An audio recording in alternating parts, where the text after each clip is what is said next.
Divorce if you don't respect my parents.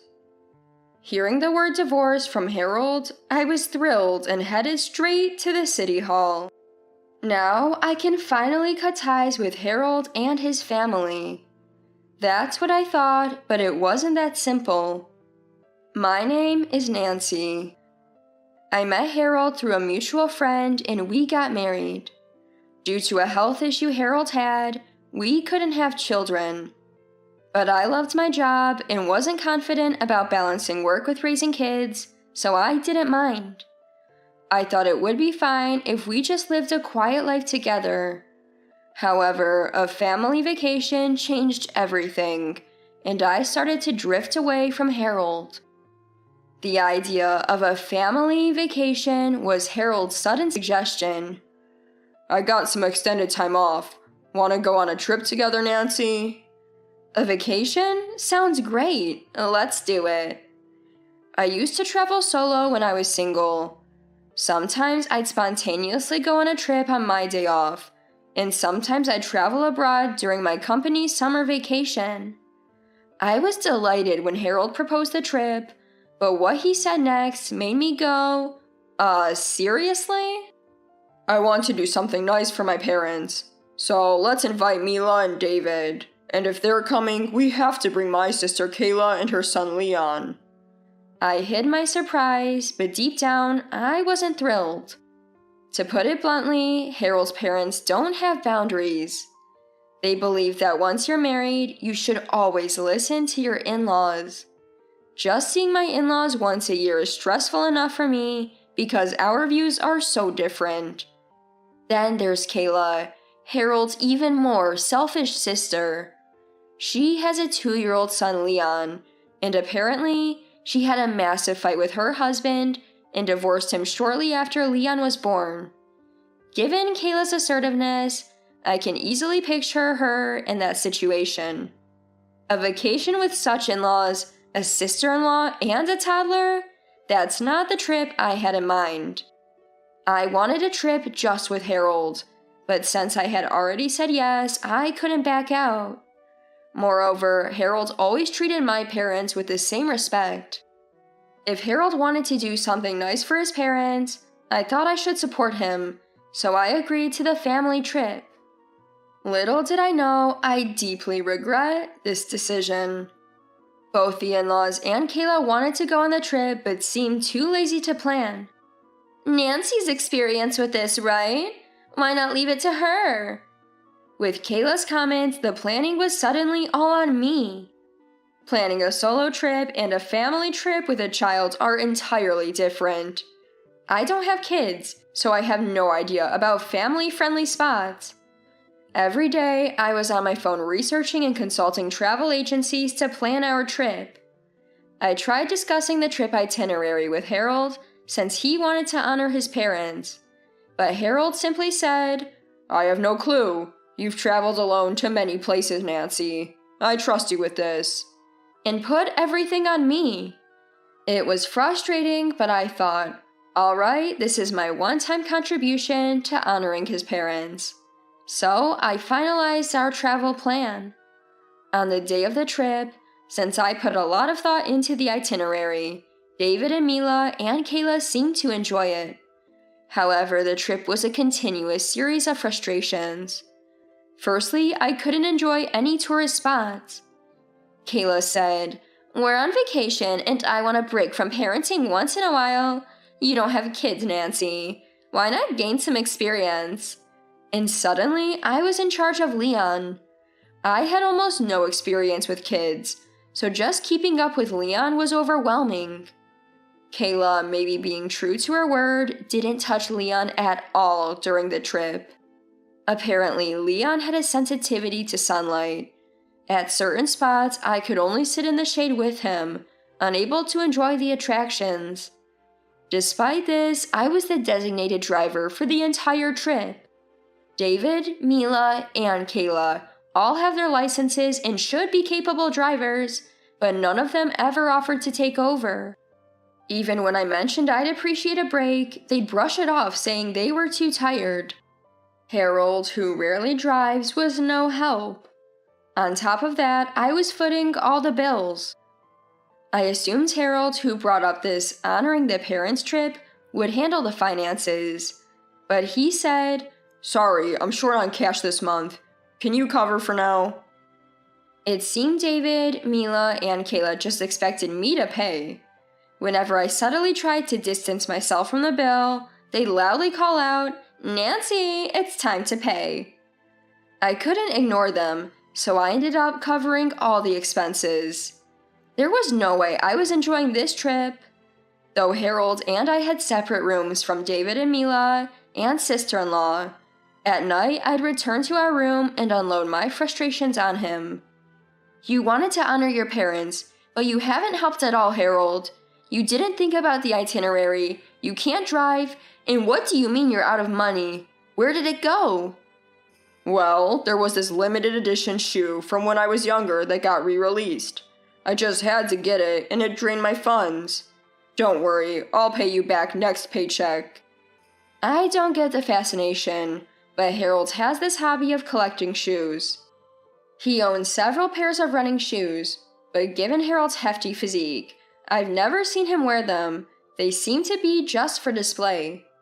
I always thought that as long as he enjoyed it, that was okay.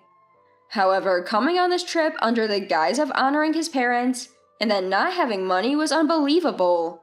Naturally, I was livid. I gave Harold an earful, but he kept saying, "I'll pay you back on my next payday." Seeing no point in further complaining to a penniless Harold, I went to bed in exasperation. "I expect you to help with Leon tomorrow at least," I warned him. But the next day was no different. Leon was attached to Harold, but Mila wouldn't allow it. "It's obvious that women should care for children.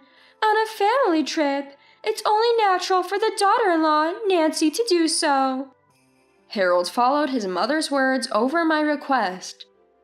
I ended up taking care of Leon and, of course, handling the finances. For me, it was the worst trip ever. For David, Mila, and Kayla, it seemed to be the best. Once we returned home, I was so upset with Harold, tears streaming down my face. Unable to enjoy even one tourist spot, and exhausted from being forced to drive all the time, I criticized Harold for not helping me out. But Harold responded, "It's out of respect for my parents," and "This will be the last time we do this." He said that trying to soothe me. The last time.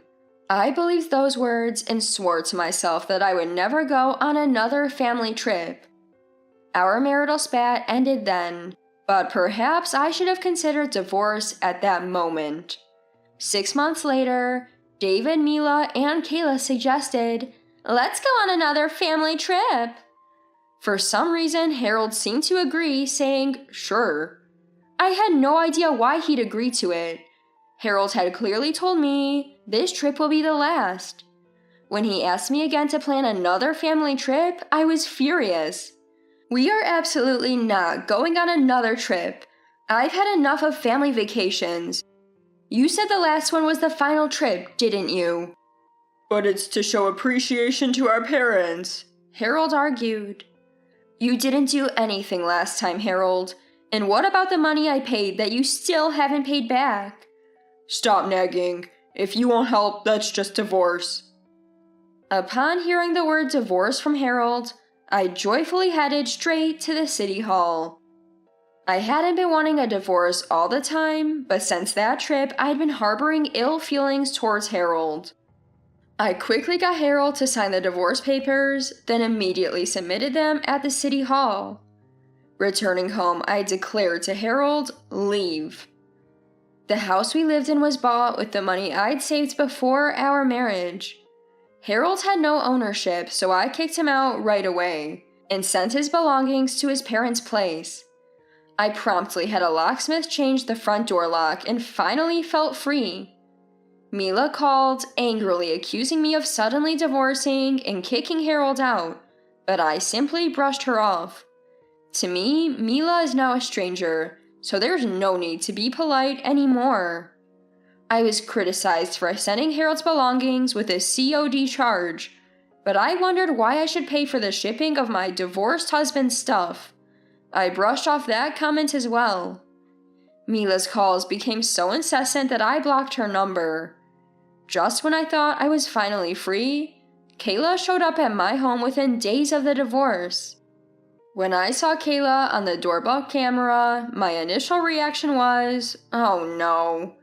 But she kept knocking, and I could see Leon pacing back and forth outside. I didn't want to be a bother to the neighbors, so I reluctantly let Kayla in. As I served her tea, she started speaking, tears in her eyes. It's really heartbreaking that Harold and Nancy are divorced. Leon had grown so fond of you. It's sad. What brings you here today? Well, I came because we need help planning a trip. Excuse me? I responded, my face twitching in disbelief, but Kayla continued with a sorrowful look. Neither my parents nor Harold nor I know much about planning trips. We had such a great time on the previous trip, so we were hoping Nancy could help with the planning again. Of course, we'd like you to come along. We'd want you to take care of Leon, and I assume you'll handle the expenses? Why should I plan your family trip, take care of Leon, and even pay for it? Because you're the daughter-in-law. We're divorced now. You and I are strangers. As I spoke bluntly, Kayla burst into tears. Then she called Mila, and soon enough, David, Mila, and Harold all arrived at my home. My ex-husband Harold and his family brazenly entered my home, creating chaos. It felt like a glaring mistake ever having a family with such inconsiderate people. After requesting to use the restroom, I secretly called the police. No matter how many times I pleaded with them to leave, they wouldn't budge. Returning from the restroom, I confronted them, revealing I'd called the authorities. Despite that, they wouldn't leave. They didn't seem to believe me until the police actually arrived, their shocked faces saying it all. Kayla was livid, snapping at me. Why are you being so disrespectful? Just for asking you to show some decency, you call the police on us? An officer intervened, asking, Are these people related to you? I clarified, no, it's my ex-husband and his family. After I explained the situation to the police, an officer gave me a sympathetic look and said, You've had a tough time. It truly was an exhausting ordeal. The police handled the disruptive family expertly, separating us and eventually escorting them out. As they departed, the officers warned that such irrational individuals might return. Wanting no further ties with this bizarre family, I handed my house over to an acquaintance and moved out. Just when I thought I'd successfully severed ties, Harold called me a few days later. At work, I ignored the persistent calls at first, but finally picked up. He sounded frantic, yelling, Why aren't you coming out of the house? I could break another window. The flower beds are ruined and the front door is covered in mud. It's all because you're hiding in there. I replied, puzzled, What are you talking about? If you keep this up, things will get much worse. I know you're home. The lights are on. I'm at work right now. Besides, that's not my house anymore. Huh? A puzzled tone echoed from the phone. From a distance, I could hear police sirens. It seemed Harold accidentally forgot to hang up, and from the other end of the line, a distinct voice could be heard. It was the voice of my brother. My brother served in the Marines, and he's quite the robust man. To Harold's surprise, it wasn't me but my brother on the scene. My brother warned him, The police are on their way, stay put. A startled yelp, Eek! Came from Harold in response. My brother confiscated Harold's phone and explained the situation to me. Harold and his family had targeted the house I used to live in, which my brother now occupied. Without warning, they broke windows and caused an uproar. I had warned my brother about the possibility of Harold and his family showing up. Still, he decided to live in that house, since it was conveniently close to his workplace. Aware of the potential threat, he installed security cameras everywhere. As a result, all the misconduct by Harold and his family was captured on camera. Instead of merely hiding inside, my brother called the police and waited for their arrival. The police arrested Harold and his family, primarily for the property damage they caused. I also had an audio recording of Harold threatening me, which I used to press charges for intimidation. My brother and I were puzzled. Why would a mere family trip lead to such chaos? The police investigation revealed a startling reason. Apparently, after divorcing me, Harold had quit his job. He mistakenly thought that moving back to his parents' home would mean not having to pay living expenses. So he left his job, and Kayla wasn't working either, citing childcare challenges. It seemed that supporting 4 adults and a child on a pension was too much for them. So Harold and his family seemingly tried to consider me as part of their family to demand money. They possibly thought that if they went on a family trip, my feelings for Harold would rekindle, and I might consider remarrying him. Such a bizarre reason left both my brother and me stunned. I decided that if I continued to deal with this family, things might spiral out of control. So I consulted with a lawyer and obtained a restraining order against all members of Harold's family. Later, Harold's family received a sentence with probation. Despite this, Harold sent me an email updating me about his situation. He's managed to find another job, but due to his probationary period, he seems to be working at a place that pays significantly less. All their savings, which were supposed to go to me and my brother for damages and emotional distress, were gone. The money Harold worked so hard to earn was mostly taken away by Kayla, claiming it's for their son Leon, and his in-laws took a significant portion as their share for living expenses. He even had to sell most of his favorite premium brand shoes, indicating his tight financial situation. Harold wrote about realizing the value of the life he once had with me, and even expressed a desire to rebuild our marital relationship. However, I blocked his emails. Since then, I've been unaware of any updates from that family. The family brought this all on themselves, and I had no sympathy for them. My brother still lives in that house, and since then, Harold and his family have never returned, living their lives in peace elsewhere. As for me, I'm relishing my independent and free life. I've reignited my passion for solo travel. Every day, I'm filled with excitement, pondering which country to visit next.